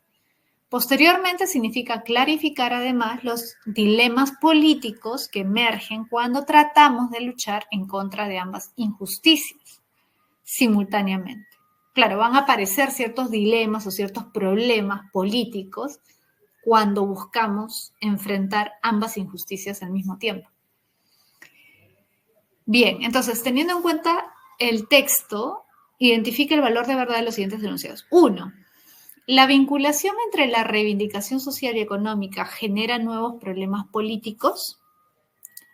La vinculación entre la reivindicación social y económica. Claro, por eso dice ahí, ¿no? Al acabar, ¿no? Posteriormente significa clarificar, además, los dilemas políticos que emergen cuando tratamos de luchar en contra de ambas injusticias. Claro, van a aparecer nuevos problemas al establecer ese vínculo, ¿no? Hay que tratar de resolverlos. 1, verdadero.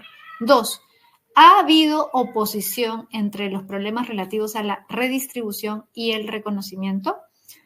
¿Ha habido oposición? Sí, ella no quiere que haya oposición, pero sí ha habido oposición porque se ha privilegiado el problema cultural, la protesta cultural, y se ha desplazado el problema económico, ¿no? Ella dice, no, al final las dos cosas se relacionan. Pero ha habido esa oposición antes, sí, sí ha habido. Hasta ahora todavía hay, ¿no? Correcto, verdadero. 3, es innecesario reformular los conceptos sociales y económicos para que puedan conciliarse. Es innecesario. falso. Se tiene que reformular los conceptos, efectivamente, falso. 3, falso. 4, el reconocimiento y la redistribución se vinculan porque comparten las mismas injusticias. ¿Comparten las mismas injusticias? No, falso. No comparten las mismas, porque son dos tipos que se interrelacionan, sí, pero son injusticias de diferente tipo, ¿no? Falso. Árbol, muy bien. Verdadero, verdadero, falso, falso. La A, árbol, ¿ya? 15. La comprensión mental de los fenómenos de la realidad que captan nuestros sentidos y su análisis de acuerdo con métodos reconocibles, demostrables y comprensibles está constituida por ideas, conceptos, proposiciones, juicios, argumentos y raciocinios que son presentados de modo fundado, ordenado, coherente y sistemático.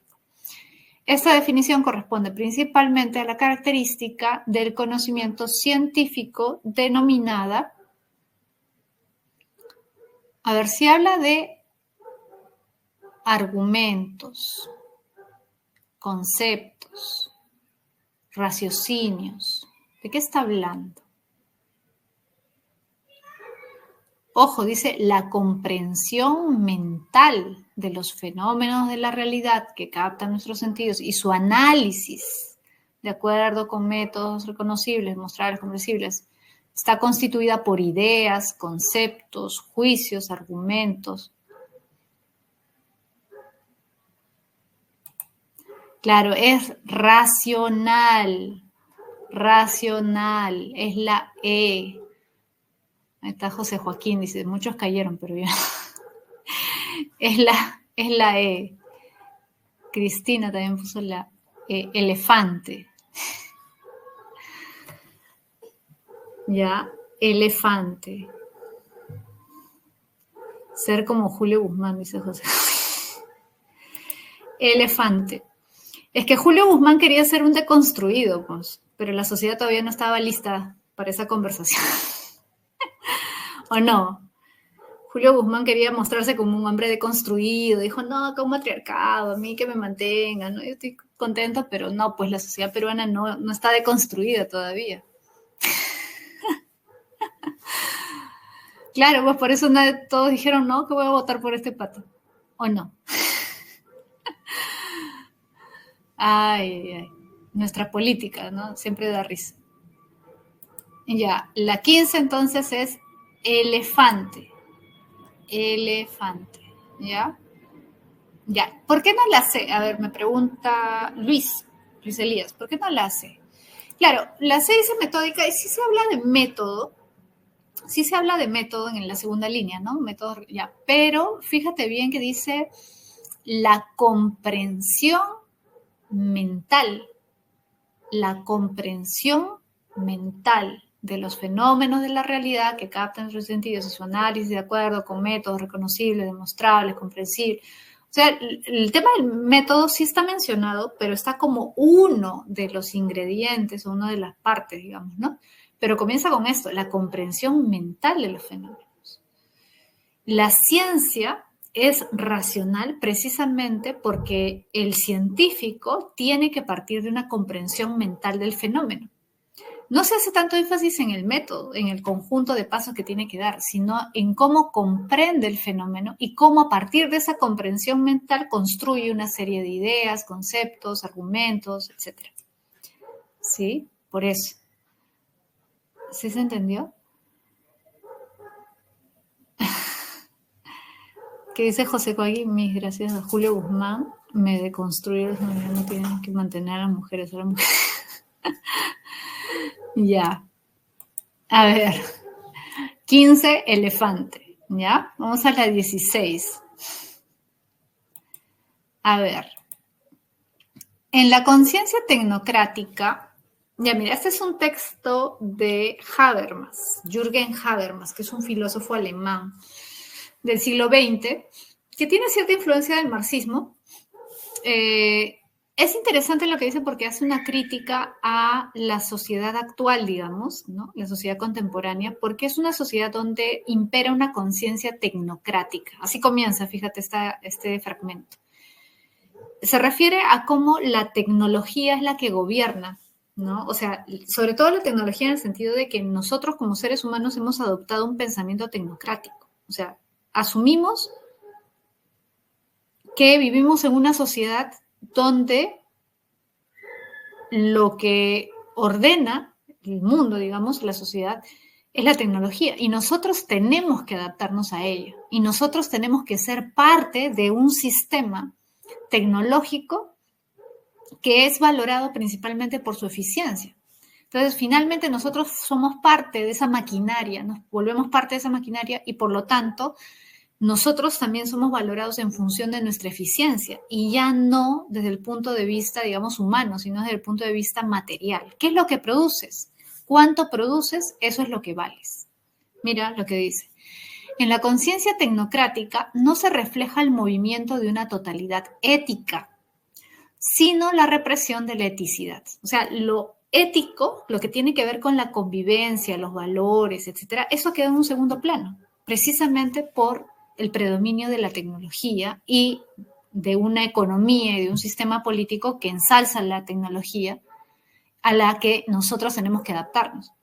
La conciencia positiva imperante elimina, se refiere a la conciencia tecnocrática, ¿ya?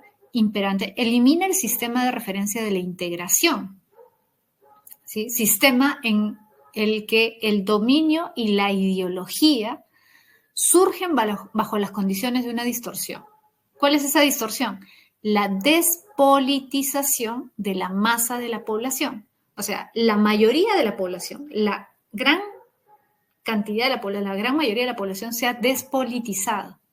¿Y por qué se ha despolitizado la población? ¿Por qué? Porque precisamente ya no nos preocupamos por los otros. Mira, recuerda, por eso es importante recordar el origen, ¿no?, de las palabras. Aristóteles, ¿te acuerdas que decía? El hombre es un animal político. ¿Por qué? Porque es un animal social. Es un animal que requiere de la sociedad para vivir y por eso es que un hombre no puede estar plenamente realizado si no participa políticamente de su sociedad. Pero en la actualidad, ¿somos hombres políticos? Somos hombres que nos preocupamos, estamos interesados, participamos activamente de la vida social en el sentido político, o sea, nos preocupamos por el bien de los demás, nos preocupamos por el bien común, tratamos de hacer cosas para que las cosas cambien. En muchos casos no, ¿no? En la actualidad vivimos en una sociedad bastante individualista, ¿no? Donde cada uno se preocupa por sus problemas, por su interés particular, por su bienestar, ¿no? A eso se refiere. Pero esa despolitización de la mayoría de la sociedad, de la mayoría de la población, de la masa de la población, ¿qué implica? Precisamente lo que dice arriba, pues, una represión de la eticidad. O sea, ya no es importante lo que le pase al otro. Lo que ocurre con el otro es su problema. Yo me adapto al sistema para sobrevivir, ¿no? Por eso dice la despolitización de la masa de la población que viene legitimada por la conciencia tecnocrática. Claro, es decir, la mentalidad que predomina es una mentalidad tecnocrática, donde cada uno debe adaptarse al mercado lo mejor posible para sobrevivir, para tener éxito. Eso precisamente motiva esa despolitización. Es al mismo tiempo, fíjate, una objetivación de los hombres en categorías. Claro, o sea, el hombre se vuelve un objeto. O sea, el hombre ya no es valorado como sujeto desde el punto de vista ético. ¿Cómo eres? ¿Cómo te comportas? ¿No? En relación con tu sociedad, con los otros. ¿Qué tan buena persona eres? No, ya no importa eso. Importa, o sea, ¿qué vales? Es lo que produces. ¿Cuánto produces? ¿Te has adaptado? ¿Cuánto vales en dinero? ¿No? ¿Cuánto ganas? El hombre se objetiva, se vuelve una cosa. Por eso dice, una objetivación de los hombres en categorías tanto de la acción racional con respecto a los fines como del comportamiento adaptativo. Es decir, necesito adaptarme a este medio y por lo tanto soy valioso en la medida o mi valor reside precisamente en esa capacidad de adaptarme a este medio, ¿no? Al mercado en este caso, ¿no? De acuerdo con la cita anterior, se puede afirmar que esta conciencia imperante, o sea, la conciencia imperante es la conciencia tecnocrática, a ver, uno, actúa con carácter humanista para evaluar el saber tecnológico, ¿Humanista? ¿Es humanista? No, ¿no? Claro, falso, no. No es humanista, al contrario, ¿no? Porque no valora al hombre en tanto hombre, sino valora al hombre en tanto se adapta, ¿no? En tanto lo que produce, ¿no? Se adapta a este sistema tecnocrático. 2. Evalúa la sabiduría moral al margen del dominio ideológico. Evalúa la sabiduría moral al margen del dominio ideológico, no, al contrario. El dominio ideológico tecnocrático es el que termina, ¿no?, guiando la moral, o más bien incluso desplaza la moral, ¿no? Por eso habla de la represión de la eticidad, ¿no? Ok, falso también. Y 3, despolitiza al hombre considerarlo un objeto, aunque racional. Claro, no niega su racionalidad, pero ¿para qué usa la racionalidad el hombre actualmente? ¿Para qué lo usa? Ah, para ver cómo se adapta mejor al medio, para ver cómo se adapta mejor al mercado, ¿no? ¿No? Para ser más eficiente, ¿no? En un mundo tecnologizado, para eso. La clave es árbol, falso, falso, verdadero. Falso, falso, verdadero. ¿Ya? Perfecto. Vamos a la siguiente. A ver, vamos a la 17. Si abandonamos el artificio de los dominios cerrados, también debemos abandonar el artificio de los significados precisos, puesto que las palabras, los enunciados e incluso los principios son ambiguos y cambian en función de las situaciones en que son usados. Las interacciones entre culturas, dominios lingüísticos y grupos profesionales se producen constantemente y por lo tanto es absurdo hablar tanto de objetividad como de significado relativo dentro de márgenes bien definidos. Mira, es absurdo hablar tanto de objetividad como de significado relativo dentro de márgenes bien definidos. El objetivismo, la idea de verdad que lo acompaña, y el relativismo suponen límites que no se encuentran en la práctica. Mira, está criticando el objetivismo y el relativismo, las dos cosas. ¿Por qué dice el objetivismo y la idea de verdad que lo acompaña? Claro, porque si yo creo que puedo ser objetivo, ¿sí? O que hay alguien que puede ser objetivo, significa que yo creo que puedo observar la realidad tal cual es decir, la verdad como, ¿qué tipo de verdad sería eso?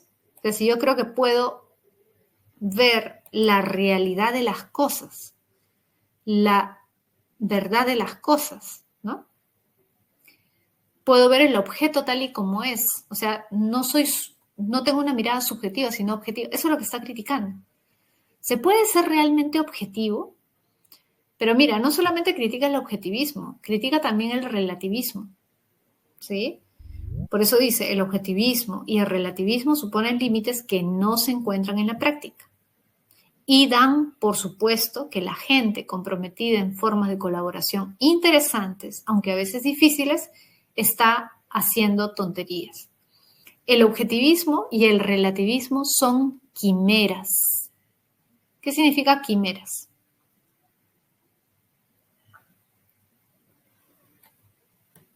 ¿Qué significa quimeras?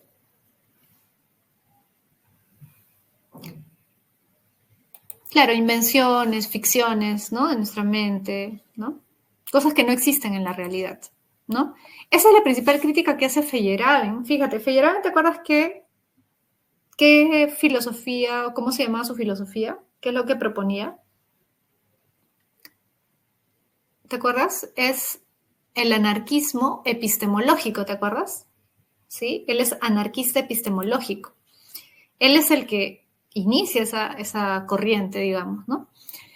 ¿Por qué es un anarquista epistemológico? Porque no cree que hayan pasos bien definidos que haya que seguir para alcanzar conocimientos científicos, pero no solamente critica el concepto de método científico, también critica el concepto de objetividad científica.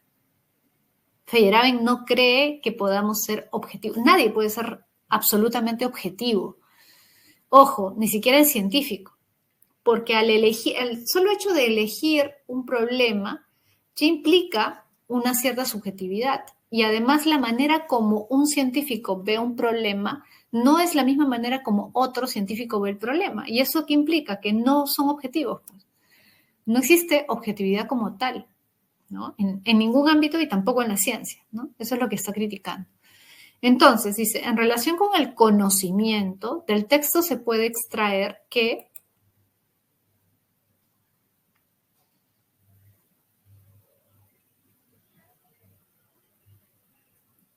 claro, la verdad como correspondencia con los objetos es un artificio teórico. Claro, es una invención, es un presupuesto, una idea, pero no es una realidad, ¿no? Eso es lo que nos está diciendo, por eso habla de quimeras. José dice, Miss, ¿por qué la A no puede ser? Y Elías me pregunta por la C. A ver, vamos a ver la A y la C. Dice, las interacciones entre culturas plantean el problema de relativismo.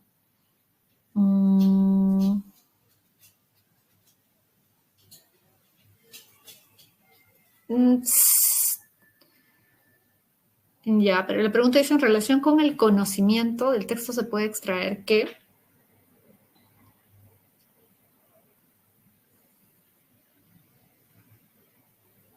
Sí, o sea, no es incorrecta la A, no es incorrecta, pero no es lo esencial, ¿no? Porque, claro, se habla como un ejemplo más de por qué no se puede dar una objetividad. Dice, las interacciones entre culturas, dominios lingüísticos, grupos profesionales, se producen constantemente, claro. Y por eso es que no se puede ser objetivo, ¿no? Porque lo que está dando a entender es que la realidad es dinámica, pues, ¿no?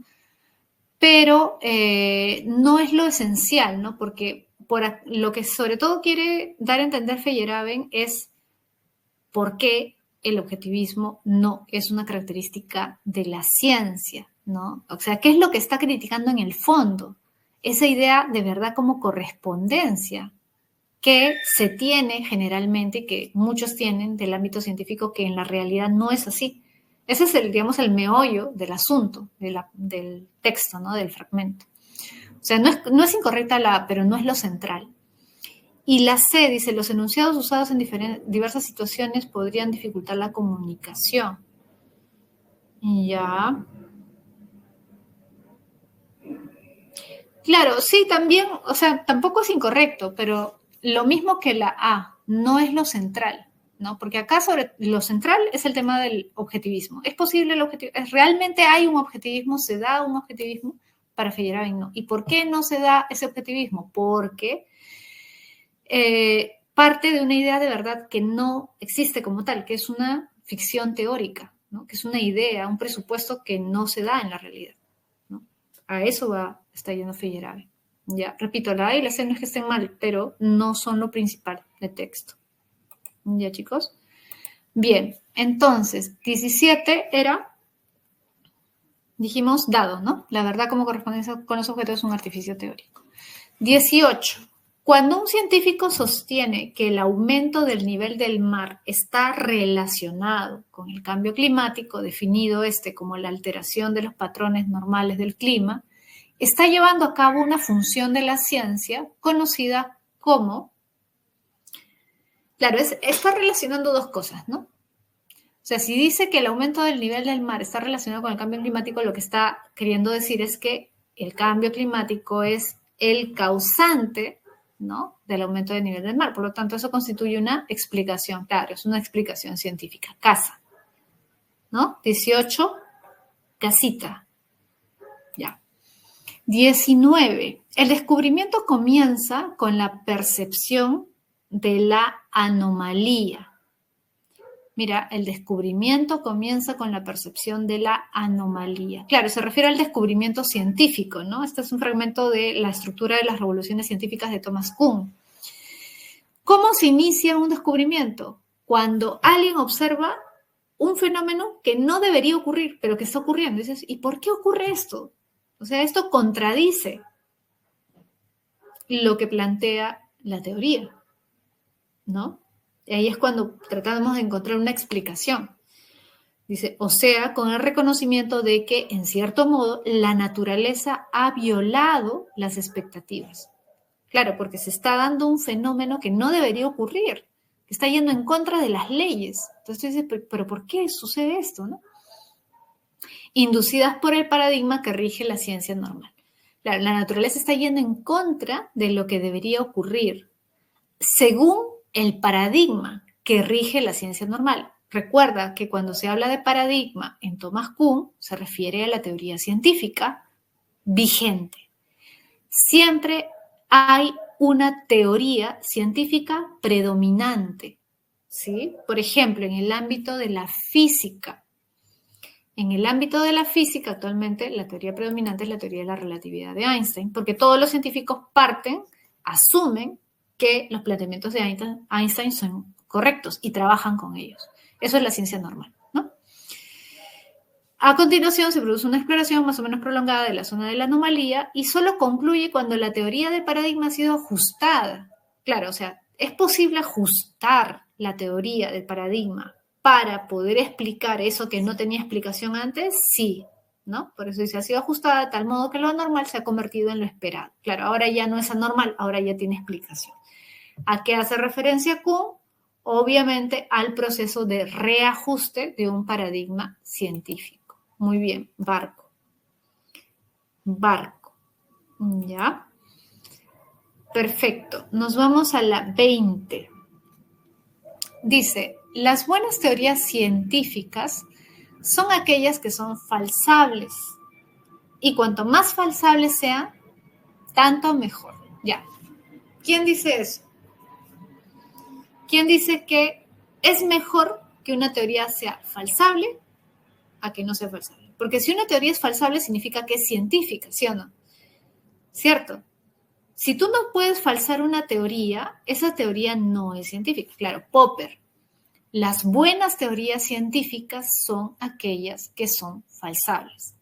Recuerda eso, ¿eh? Porque yo recuerdo que hace poco, no sé dónde, no sé si en la pre o acá, me preguntaron sobre eso y se habían confundido. Para Popper, las buenas teorías son falsables.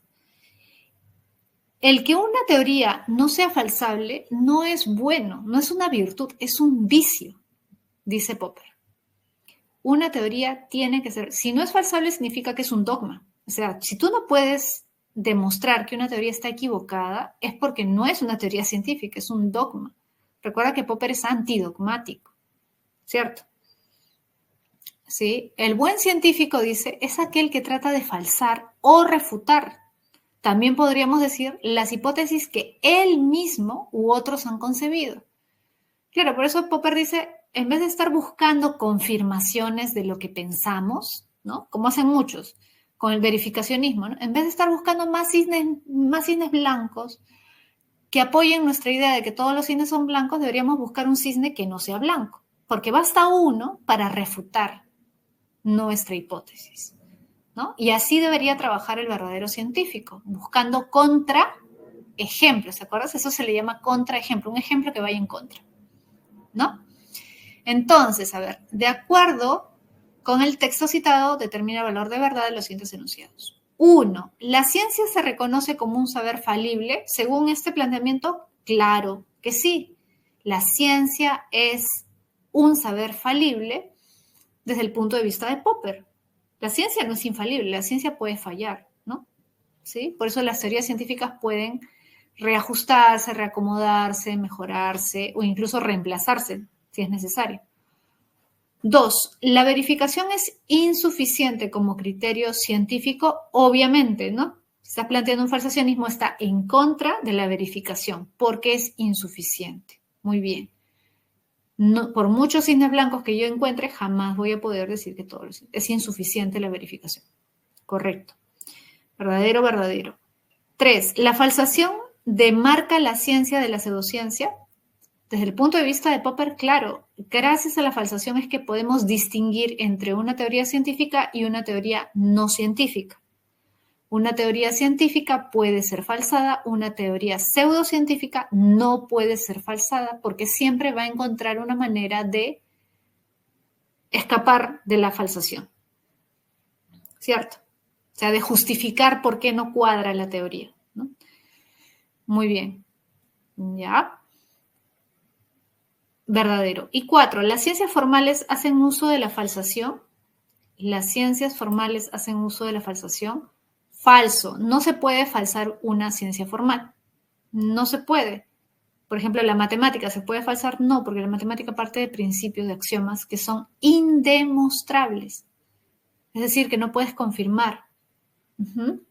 Claro, son universales, parten de axiomas. Uh-huh. ¿Sí? Precisamente por eso es que para Descartes la matemática era la reina de las ciencias, pues, porque la matemática no se sostiene en la observación y no requiere contrastación empírica, ¿sí o no? Por eso Descartes era matemático también, ¿no? Creía que la matemática debía ser el modelo de las ciencias y que una ciencia es superior a otra en la medida en que es más libre de la observación. Si no requiere la observación, mejor, decía Descartes. ¿No? Porque la observación lo que hace es confundir, ¿no? No nos da conocimiento seguro. Por eso para Descartes, pues la biología, la química, la física son inferiores a la matemática, ¿no? ¿Sí? ¿Te acuerdas de eso? Bien. Entonces, esa fue la última pregunta, chicos. No sé si tienen alguna otra duda. Así como el culto que tenía Pitágoras a los números. Sí, pues Pitágoras también era matemático y también tenía pues una idea de que los principios del universo eran principios matemáticos, ¿no? Principios numéricos. Por eso tenía toda una teoría acerca de los números, ¿no? ¿Sí?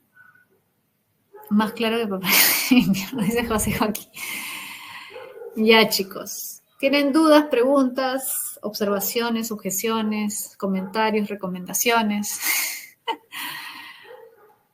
Ya, bueno. Si no hay comentarios, lo único, bueno, que quería decirles es que si pueden, si tienen tiempo estos días, si no van a salir a pasear, no van a salir de viaje, los que puedan por ahí, revisen un poquito, bueno, aprovechando que ustedes son del área E, ¿no? Revisen sus materiales, ¿no? Las preguntas que tengan de otros ciclos, de otros lugares, y por ahí si tienen dudas, preguntas, me avisan, ¿ya? Lo pueden compartir por ahí por el chat, le toman una foto, lo comparten y absorbemos sus dudas. ¿Sí? Ya, dice Rodrigo, ¿cómo puedo practicar más de la Fraser? ¿Cómo que de la Fraser? Ese Rodrigo. Rodrigo, ¿a qué carrera vas? Mi profe. Mi profe de filo segundo Montoya rajó de los otros porque según él no enseñan estética. Segundo. No hablo hace tiempo con segundo. ¿Qué será de su vida? ¿De qué profe raja segundo Montoya? A ver. Andrea, Miss, ¿qué era el hedonismo? El hedonismo es una corriente filosófica que en realidad, mira, no es exactamente lo mismo el hedonismo que el epicureísmo, por si acaso, ¿ya? Porque Epicuro era hedonista, sí, porque él consideraba que lo que nos ayudaba a acercarnos a la felicidad o alcanzar la felicidad era el placer. Pero el placer, ¿en qué sentido? No el placer corporal, no el placer por el placer, sino el placer entendido como ausencia de dolor. Te digo por qué que el hedonismo es más amplio, porque el epicureísmo es un tipo de hedonismo, pero hay otros tipos de hedonismo que sí se enfocan en lo corporal. Ahora, digamos que se considera más sofisticado, más interesante, más filosófico, es el de Epicuro. Por eso es que generalmente se cree que hedonismo y epicureísmo es lo mismo, pero no es lo mismo. ¿Sí? Ahora, el filósofo más importante hedonista es Epicuro, pero es una vertiente, digamos, ¿no? Es la vertiente intelectual del hedonismo, porque recuerda que para Epicuro los placeres que debe buscar el hombre no son placeres sensoriales, sino placeres intelectuales, ¿no? ¿Sí? Ya. A ver. Dice los profes de otras academias. Ese segundo Montoya, ¿qué será de? Ya. Nicole dice, Miss, ¿qué era el isomorfismo? El isomorfismo, lo que vimos en la primera pregunta, se refiere, a ver, voy a ponerlo acá ya, por si acaso. Iso significa igual, ¿ya? Iso, igual. Morfismo, morfismo viene de morfé, que significa forma. Entonces, isomorfismo significa igual forma. Se refiere a que entre el lenguaje y la realidad existe la misma forma. ¿Por qué? Porque con el lenguaje yo puedo pintar la realidad, yo puedo figurar la realidad como si fuera una pintura, puedo dibujar la realidad. Por ejemplo, yo te puedo decir, mi perrita está durmiendo en el sillón, ¿ya? O un perro está durmiendo en el sillón. Tú te puedes hacer una imagen, aunque sea vaga de eso, sí, con mayor razón si te doy detalles. Por ejemplo, un perro pequinés negro está durmiendo en el sillón. Te puedes hacer una imagen más clara. ¿Por qué? Porque para Wittgenstein la principal función del lenguaje es describir la realidad. Entonces, ¿qué significa isomorfismo? Que el lenguaje posee elementos que permiten describir un hecho de la realidad. ¿Por qué? El lenguaje y la realidad poseen los mismos elementos, es posible realizar una descripción de la realidad a través del lenguaje. Entonces, yo puedo conocer, comprender la estructura de la realidad desde el lenguaje. ¿Se entiende? Porque para él la principal función del lenguaje es describir o figurar la realidad. Por eso es que su teoría se conoce como teoría, acá lo voy a dejar, figurativa o pictórica, porque pinta, porque figura la realidad. Teoría figurativa o teoría pictórica, ¿ya? Del lenguaje, así se llama lo que propone Wittgenstein en su obra más conocida, que es el Tractatus, ¿ya? Que es su primera etapa, digamos, ¿no? Porque él tiene 2 etapas, pero esta es la más importante, su primera etapa, donde propone la teoría figurativa del lenguaje en el Tractatus, ¿ya? Bien, ¿algún texto que recomiende de estoicismo? O sea, si quieres leer a un estoico directamente, te recomendaría las meditaciones de Marco Aurelio. O sea, si te interesa leer de estoicismo, así directamente, las meditaciones. Las meditaciones de Marco Aurelio. ¿Ya? Es un texto bien interesante. Es creo que el más bonito de los que yo recuerdo, de los que he leído, es el texto más interesante y más bonito. ¿Sí? Y un texto para los que vamos a ciencias políticas. Uy, depende. O sea, si es para ya cuando estés en la universidad, Sabine, quizás, que es sobre filosofía política. Sabine, pensamiento político. ¿Ya? Sabine es el autor, ojo. ¿Ya? Pero es un libro bastante extenso, pero es bien completo, sobre ideas políticas. ¿Ya? Por ahí en una de las preguntas había un fragmento de la obra de Sabine. Qué pena que no puedo activar la cámara. Ya la próxima semana, cuando nos volvamos a ver, ahí te muestro el libro, ¿ya? Porque lo tengo por acá, pero no puedo encender la cámara. Ya, chicos. Entonces, ya nos estamos viendo la próxima semana, ¿sí? Que pasen unas bonitas fiestas, traten de relajarse, si pueden salgan, ¿ya? Un abrazo a todos, cuídense mucho. Chao. Chao, chicos, cuídense.